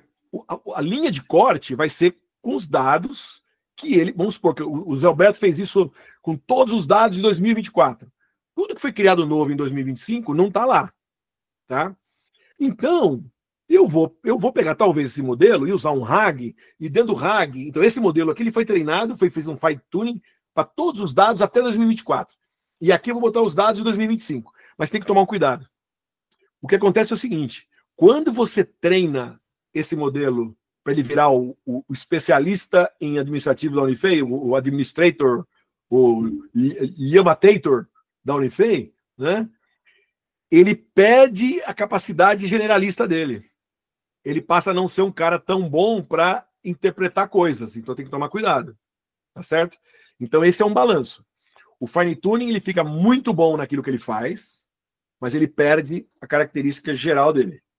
O RAG, de outra maneira, eu utilizo a parte geral dele e eu venho aqui buscar as coisas mais específicas. Né? Então, isso aqui, inclusive, eu consigo atualizar esses dados diariamente, se eu quiser. E aí, eu, inclusive posso fazer esse cara aqui fazendo, por exemplo, com function calling, se é coisa mais nova que ele não encontra aqui, ele pode ir para a internet. Mas ele tem que ter a capacidade de interpretar que isso aqui não estava aqui, então eu tenho que ir para a internet. Que às vezes, se você faz o fine tuning, você pode perder. Então, tudo isso aí é um balanço que você precisa fazer. Então, existe prós e cons com respeito a fine tuning e RAG. Tá bom? Beleza? Bom, outros modelos que a gente vai poder analisar aqui no curso também, né? Deixa eu ver a hora, deu uma hora aqui. Ixi, corre aqui. Por exemplo, modelos de visão, né? Hoje eu consigo, da mesma maneira que eu treinei os modelos de linguagem, né, para trabalhar com tokens, para interpretar texto, eu consigo interpretar a imagem. Eu consigo vir aqui, colocar essa imagem aqui e ele me descrever, coloquei essa imagem aqui, de uma cidade. Ele veio aqui e colocou, a imagem mostra uma rua onde tem carros, tem pessoas, eu tenho prédio com janela, eu tenho árvore. Tá vendo que legal? Eu tenho um relógio da torre lá no fundo, tá vendo? Eu tenho o céu está cheio de nuvens. Então, olha que legal. Quer dizer, aliás, é interessante, ele até botou aqui, existe um watermark na imagem, eu nem tinha reparado que tem eu baixei na internet a imagem, né? Essa imagem é uma imagem do Centro Velho de Bogotá, e eu não vi que tinha o watermark aqui. Então, quer dizer, eu tenho modelos, isso aqui eu fiz no Raspberry, tá? Ele consegue me fazer um caption detalhado, por exemplo, de uma imagem, e fez isso aqui em 1, 2 minutos, essa descrição. E pode ter um caption super rápido. Eu dou a imagem, o que é isso aí? Ah, isso aqui é um grupo de cachorros e gatos sentados no jardim. Mas eu posso... Ele faz isso aqui em segundos. Percebeu? Olha, num Raspberry. Não, me dá uma detalhada. Ah, não, isso aí eu tenho um pastor alemão, eu tenho um Golden Retriever, eu tenho 2 gatos, um gato é amarelo. Aí ele escreve a imagem. E funciona bem legal isso daí. Tá? Eu consigo fazer detecção de objetos com esses modelos, aquilo que eu comentei. Quer dizer, eu consigo hoje, modelos que vão ser a base deles aí, né? Que saíram dos Transformers, que era texto, eu já consigo hoje fazer. Venho aqui, ó gato, cachorro, né? Detectar essas coisas. Posso fazer segmentação. Ó, segmentei uma garrafa, segmentei o cachorro, né? Posso fazer coisas do tipo. Isso que é legal. Olha, eu posso chegar para ele e falar: me procure uma torre da igreja, uma torre do relógio da igreja. Ele veio aqui, ó, e achou a torre. Uma pessoa vestida de branco. Pessoa vestida de branco. Ele achou a pessoa aqui. Isso não estava na descrição, mas ele entendeu a minha pergunta, foi lá na imagem e me devolveu exatamente aquilo que eu estava buscando. Então, isso já são, no caso específico, esse é um modelo que eu trabalhei da Microsoft, né, o Florence 2. Meu, funciona super bem. É um dos laboratórios que a gente vai fazer. Eu acredito que vai ser meio opcional, mas eu acredito que nós vamos ter tempo. Eu vou deixar opcional para vocês. Mas que vocês podem fazer. Olha só, OCR. Eu tenho modelos específicos de OCR, mas eu consigo pegar o mesmo modelo geral que eu usei para descrever a imagem, eu posso usar ele para OCR. Ah, eu preciso só de fazer OCR na minha vida. Eu vou fazer um modelo de OCR que é mais barato, mais rápido, consome menos energia, roda no Raspberry maravilhosamente. Eu tenho modelos específicos para OCR. Mas imagina que você tem alguma aplicação que você quer fazer várias coisas. Eu quero achar coisas numa imagem, eu quero descrever uma imagem nova, e quero, se for texto, eu quero retirar o texto, sabendo onde que está no texto, por exemplo. Não só descrever o texto, botar as palavras que ele acha aqui dentro, né? Mas aonde que ela está localizada, com inclusive a localização no texto. Olha que legal. Eu consigo usar esse modelo. Tá? Então é outra aplicação. Por exemplo, aí eu posso fazer fine tuning desse cara, né? Com coisas que eu vim aqui, peguei ó, um bloquinho aqui, né, uma rodinha aqui. Isso aqui não existe, nunca foi treinado, no Ziolo da vida não existe essa rodinha e esse cubinho aqui, né, esse box. Mas eu consigo, então, fazer o quê? Pegar esses modelos e retreinar ele, fazer um fine-tuning com a minha base de dados, né, com os meus... Então, olha que legal. Então, eu fico com um modelo muito mais sofisticado para trabalhar com imagem, onde eu consigo localizar coisas na imagem, descrever a imagem, mas usando objetos que não existiam antes. Tá? E é legal. E aí, vamos dizer assim, de uma maneira geral, eu até consigo que ele não perca a característica mais geral. Ele vai continuar ainda conseguir localizar a pessoa, relógio, e mais esses bloquinhos. A técnica que a gente faz aqui no Fine Tuning dá para fazer para perder o mínimo possível do modelo generalista dele. Tá? E, gente, eu tenho, quer dizer, o que a gente vai ver no curso, só para ter uma ideia, algumas aplicações reais que a gente tem feito. Por exemplo, esse é um projeto que o Zé Anderson e o Guilherme, que estão aqui no curso com vocês, também eles vão fazer, eles estão como monitor do curso, tá?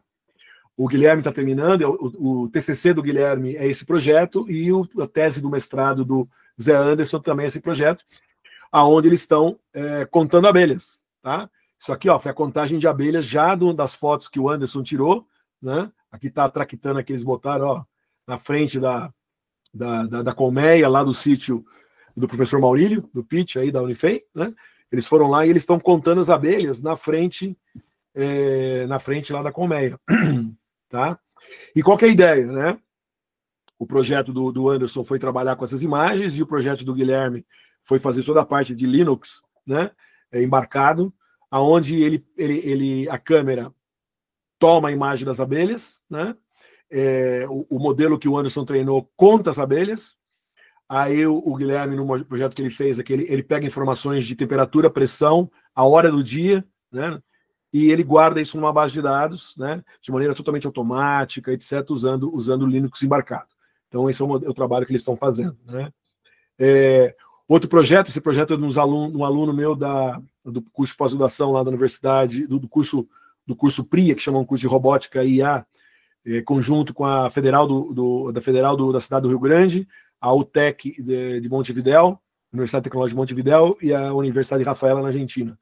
O aluno, usando Iolo, ele fez detecção de formigas, não contando não contando como foi feito aqui, mas detetando, usando o Iolo para detetar o formigueiro, a destruição, o caminho, e com isso o trator ia passando, vai passando, a hora que ele chega, pela deteção, ele classifica que naquele ponto aqui, nesse ponto tem um formigueiro, ele guarda, ele tem um medidor, ele tem um sensor de latitude e longitude, e no fim ele tem um mapa, o trator passa, isso aqui ele foi usado numa vinha do Uruguai, quando o trator para de passar, ele consegue então determinar todos os pontos, tá? E esse é um outro projeto que o João Pedro e o Matheus, tá, estão fazendo, eles também vão estar aqui com vocês no curso, né? E também é o TCC deles, o Matheus é do IMC e o João aqui do IEST, da eletrônica. Eles estão fazendo o que o projeto? Eles estão trabalhando com SLM, no caso o Llama, eles estão trabalhando com informações de sensores, né, temperatura, pressão, umidade, etc. E a ideia é eles controlarem coisas externas, como um LED, servomecanismo, motor, etc. Recebendo informações dos usuários, perguntas do usuário. O usuário pode falar: ei, me liga o motor aí, aumenta a velocidade para mim, qual a temperatura? Então o usuário faz perguntas, o SLM interpreta a pergunta da pessoa aqui, e eu posso perguntar de qualquer maneira, em inglês ou português, ou misturar as palavras. Essa é a ideia, ele vai interpretar isso, vai conseguir ler o mundo físico e vai tentar interagir com o mundo físico. Então essa interação desses mundos aí, que a gente está tentando fazer, né? O projeto, o TCC do João e do Matheus aí, tá bom? Pessoal, isso foi para dar, nesses 45 minutos, tentei dar para vocês uma visão geral do que é o Edge AI, o System Engineering, aí o Machine Learning Engineering, né? E é basicamente esse universo que a gente vai se debruçar durante o nosso curso. Aqui o curso do IEST 05, tá? Espero que chamou um pouco a atenção de vocês. É óbvio que vocês não entendem muita coisa. Como é que eu vou fazer isso, né? Muitos de vocês que fizeram o IEST 01 é mais fácil, né? Vocês têm uma boa noção, né? Mas muitos falaram: não, isso é milagre, isso aí é bruxaria, né? Mas não é, tá? Eu acho que é fácil para a gente desenvolver isso daí, tá bom? Vamos falar um pouquinho do curso, tá? Bom, o nosso curso basicamente é um curso, é um hands-on learning. Vocês vão aprender fazendo. O curso é inteirinho, mão na massa.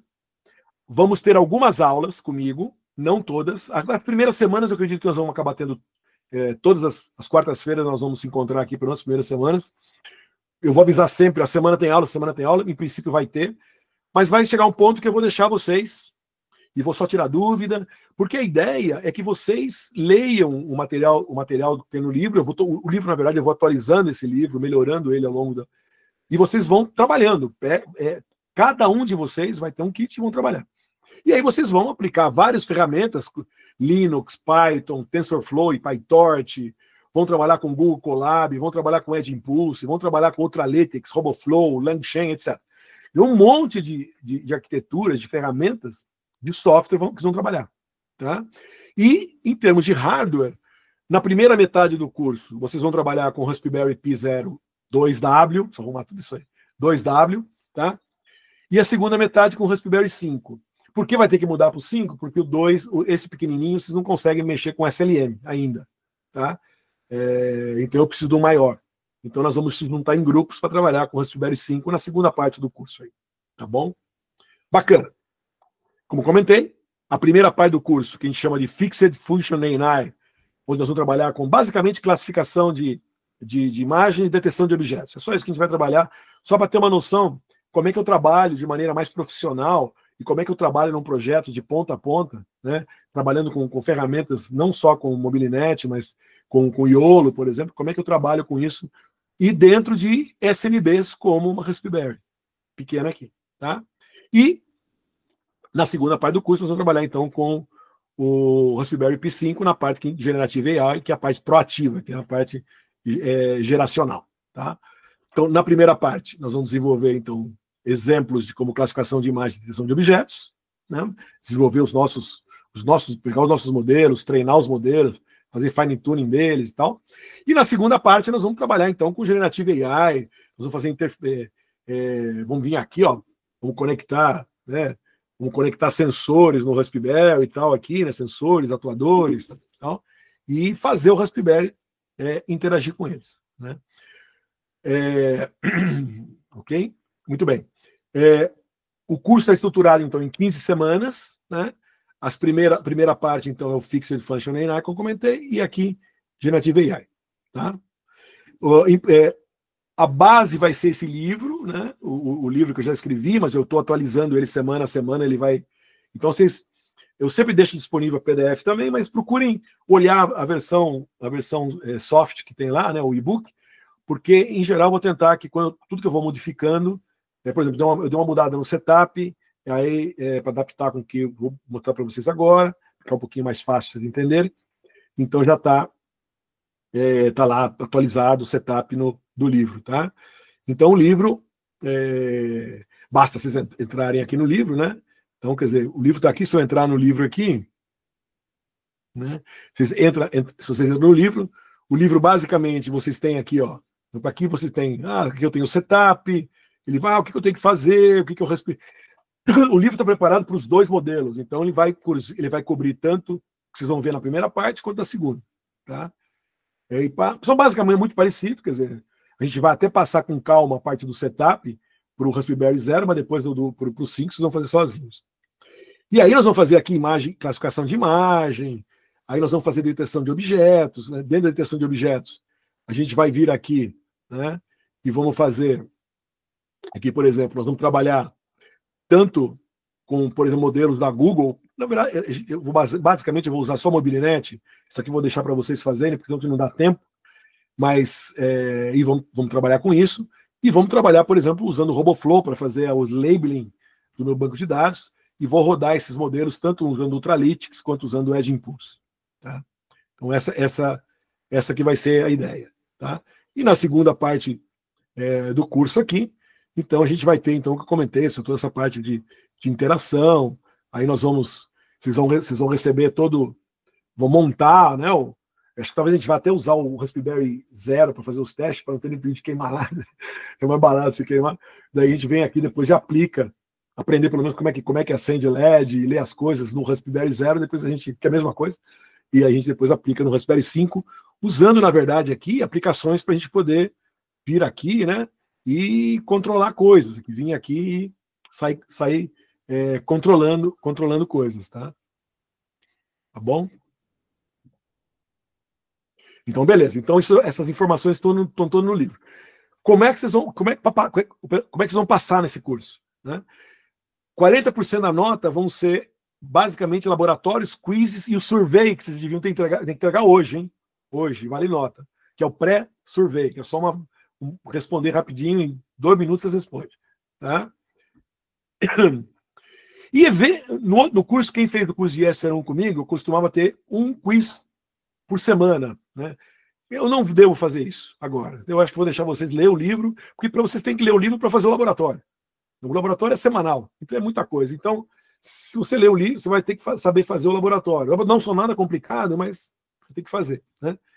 Então, é 40% da nota. Tá? 20% da nota vai ser um projetinho simples, usando, por exemplo, rodar um iolo para detectar alguma coisa de vocês aí. Tá? O projeto final, que esse aqui individual, primeira parte vão deixar individual, porque vocês vão ter o Raspberry vai ser individual, mas a segunda parte do curso, o projeto final vai ser em grupo acho que de 3, tá? Onde vocês vão bolar uma coisa mais sofisticada, eles vão ter um tempo mais fora das 15 semanas para entregar, e vão fazer um projeto mais sofisticado um pouquinho. E eu vou deixar 10% porque eu vou deixar meu critério por participação de vocês, perguntas durante o curso, as perguntas que vocês me mandarem. Eu procuro responder bem rápido, quando o pessoal me manda e-mail, tá? Fica tranquilo. Tá? Tento reproduzir a dúvida de vocês, porque vocês vão trabalhar em casa. Vocês vão trabalhar muito em casa. Tá? Não na hora da aula aqui. Né? Mesmo que como eu não vou dar todas as aulas, vocês vão ter horário livre para vocês poderem fazer. Né? Algumas você pode até fazer junto comigo, assistir enquanto eu estou fazendo, você pode fazer junto aí. Mas eu acho que vai ser complicado fazer na Unifei, a gente comenta. E documentação. Eu não preciso fazer 10 páginas para entregar um relatório do laboratório. 1, 2 páginas. Mas faz uma coisa bonitinha. Ó, é isso que foi pedido. De onde são minhas conclusões? Está aqui uma imagem. Em alguns casos, vídeo. Se vocês quiserem um videozinho, joga lá no Google no Drive, me manda o link. Qualquer coisa assim. Tá? Não tem um formato do laboratório. Eu acho que vocês estão no curso de engenharia e já sabem como faz um laboratório. Né? Então, tal que é o objetivo, quais foram a metodologia que vocês utilizaram, qual a resposta. Tá legal? Legal. Todo o curso ele vai estar lá no Moodle. Tá? Então vai estar disponível no Moodle, tá ok? Vocês entrando lá no Moodle, né? Então o curso está aqui. Né? Aqui tem a explicação, basicamente aquilo que eu já mandei para vocês por e-mail, né? Eu tenho aqui, ó, atividades do pré-curso que eu sugeri para vocês, né? Para vocês revisarem algumas das aulas, né? Uma meia dúzia de aulas aqui do IEST 01. Valeria a pena, quem não conhece muito, dar uma revisada. Não se esqueçam do pré-curso, survey, está aqui, né? O formulário lá do Google Forms. É até hoje, se eu não me engano. Eu acho que é até hoje. Ah, não, até semana que vem. Até semana que vem. Tá certo. É até dia 20. Tá certo, eu deixei até semana que vem. Para vocês, por favor, façam rápido, que para mim, para o Zé Alberto, é importante que eu saiba o conhecimento de vocês, para a gente modular, acertar alguma coisa no curso. Tá bom? Em geral, eu vou procurar deixar na semana das aulas. Você vem aqui, por exemplo, essa semana é semana 1, certo? Então nós estamos vendo aqui sobre o curso. Aqui estão os slides. Isso que eu estou mostrando para vocês, ele está aqui em PDF. E depois eu vou subir o vídeo dessa aula para vocês, eu vou deixar aqui também. Tá? Agora nós vamos entrar na segunda parte, que é a parte de introdução ao Edge AI. Aqui, por exemplo, tem um vídeo que eu vou deixar, sugiro que vocês assistam, um vídeo de 10 minutos. Tá? Ele é em inglês, mas ele tem tradução simultânea em português, para quem quiser, que explica os principais comandos do Linux, que é bem legalzinho, acho que vale a pena fazer. Mesma coisa, tem os slides, depois tem o vídeo. E importante, aqui está o laboratório. O laboratório, pessoal, é algo bem simples, tá? Ó, ele vai... Isso aqui, talvez... Como vocês só vão receber amanhã, eu acho que eu vou mudar isso aqui para, na verdade, para a semana seguinte. Vocês vão ter 2 semanas para entregar o laboratório.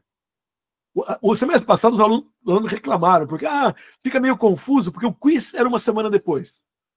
Então, quando eu dou um quiz, eu falo 1 semana para responder o quiz. Assim, um laboratório eu dava 2 semanas. Então, o pessoal fica bagunçado. Todos eram certinho. Aula, 2 semanas. Aula, 2 semanas. Mas eu acho que eu vou passar para 2 semanas, porque para vocês terem mais tempo. Tá? Como vocês só vão pegar amanhã um kit, vão ter que fazer já o primeiro. Então, basicamente está aqui. Ó, quais são os objetivos? Instalar o Raspberry, configurar, aprendendo os principais comandos, aqui as principais instruções, o que você tem que fazer, o que você tem que entregar. Entregue comentários gerais, o do aprendizado, entendeu? Algo simples. Tá? Então, preste atenção. E aí eu deixo em alguns casos, por exemplo, aqui, ó, depois, por exemplo, leituras opcionais. Ó, tem dois artigos que valeria a pena vocês lerem também. Né? Tá? Um outro documento. Aqui tem um documento que eu deixei um pouco mais de informação sobre Linux. De novo, são opcionais, mas aquela história. Né? Eu acho que são informações, quem fez o IEST 01 lembra, eu tinha costume de fazer isso com vocês. Então, basicamente é isso.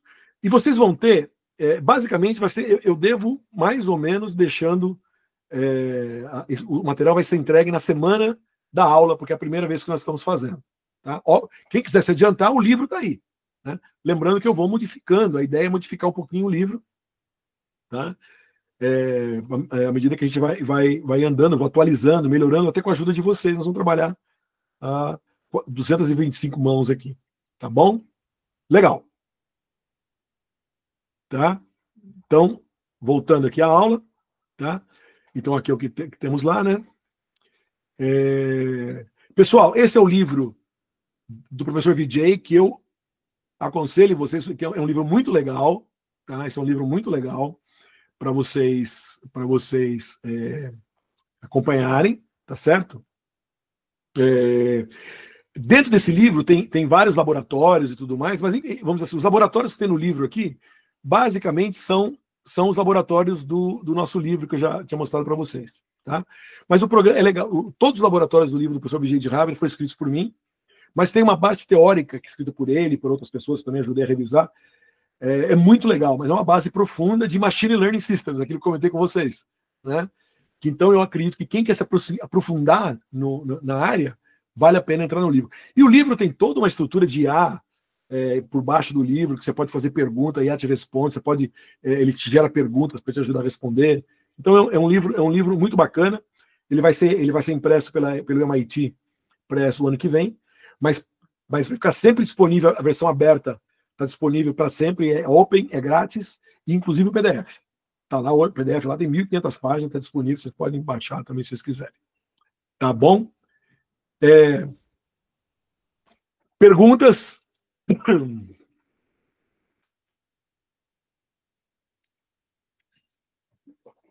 Dúvidas nessa primeira parte da aula, gente? Fala, Ryan.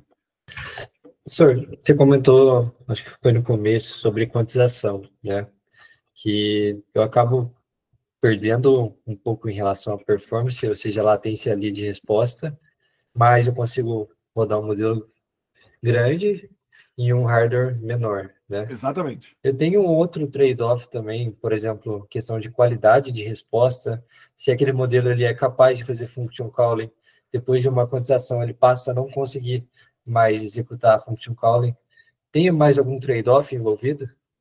Não, o trade-off, basicamente, o trade-off é esse. Quer dizer, o trade-off você vai ganhar velocidade, mas você vai perder em qualidade. Agora, é legal que o pessoal, muitas vezes, ele até retreinam, hoje em dia, tem técnicas de quantizar, porque, por exemplo, a gente fez muito isso no outro curso, né? Nós vamos fazer isso aqui também. Por exemplo, nós vamos pegar na aula que vem, não na aula que vem, não, mas sei lá, daqui umas duas aulas. Eu vou fazer uma classificação de imagem, vou escolher objetos, classificar isso daí, desenvolver o meu modelo, vou treinar usando, por exemplo, o Mobilinet da Google, né? Tá treinar, os pesos deles estão com 4 bytes, tá? Faço, quantizo. Vocês vão ver que às vezes cai quase nada, né? Para 8 bits. Se você tentar baixar esse cara para 4, simplesmente, eu vou reduzir mais. Ele vai perder um montão. Mas o que os caras fazem, tanto que é interessante que quando abaixa de 8 para 4, ele não cai exatamente pela metade, ele sobe um pouco porque o pessoal consegue técnicas de melhoria. Em muitos casos, eles até retreinam a parte final do modelo com a parte quantizada, vamos dizer assim. Então, porque é uma maneira de você fazer a quantizada. Uma maneira é você treina o modelo com 16 bits, quantizo no final. Outra maneira, eu já vou pegar o seguinte, já vou treinar o modelo quantizado. Já pego o modelo menor, quantizado, e retreino ele. Então ele já, vamos dizer assim, ele já vai aprender, né, como é que é a saída, né, ou ele vai desenvolver os neurônios dele lá de maneira quantizada, vamos dizer assim. Então são tipos de técnicas aí, né? Mas a regra geral eu perco um pouquinho de qualidade do meu modelo, sim. Né? Tem que levar isso em consideração. Um de 8 bits vai rodar um pouco melhor que o de 4 bits. E dependendo da complexidade, é complicado. Beleza. Mas, de novo, a gente vai trazer esses modelos, quando a gente roda ele na borda, eu vou tentar. Esse modelo não é para fazer um cálculo balístico para mim. Não, entendeu? Eu quero usar esse modelo para me ajudar a interagir com o mundo físico, né? Ajudar esse cara a resolver umas coisas específicas. É que eu sempre falo, cara, você imagina, eu pego uma Raspberry, jogo um modelo ali dentro da Raspberry, uso um RAG, onde eu vou pegar, por exemplo, consigo botar todos os livros do Ibrapa, por exemplo, lá dentro. E aí imagina que um fazendeiro tem isso lá numa caixinha pequenininha, onde o fazendeiro, com um sisteminha barato, que o cara chega, escuta, dentro do trator dele lá, ele faz uma pergunta específica, tá lá, a minha planta tá com não sei o que eu tenho que fazer, né? E a caixinha offline, na bateria do trator, vai ter lá um alto-falantezinho, que eu faço um modelinho de voltar para o som. Olha, se você está vendo que o arroz está amarelado e está com um buraquinho, possivelmente é a broca, não sei do que apareceu na tua plantação. Vocês perceberam? Pô, ele pode botar dentro do celular, não precisa nem falar, nem tá dentro do Raspberry, né? Então, olha que legal. Quer dizer, então eu estou pegando um modelo que consegue interpretar a pergunta do cara, né, da pessoa, mas eu vou usar uma base de dados ali, ele vai saber pesquisar na base de dados, melhorar e como é que ele dá a resposta de maneira geral. Então, essa que é a filosofia que a gente está utilizando. Como você mesmo falou no início, quer dizer, para coisas mais específicas, né? Tá bom? Perfeito. Beleza? Legal, gente?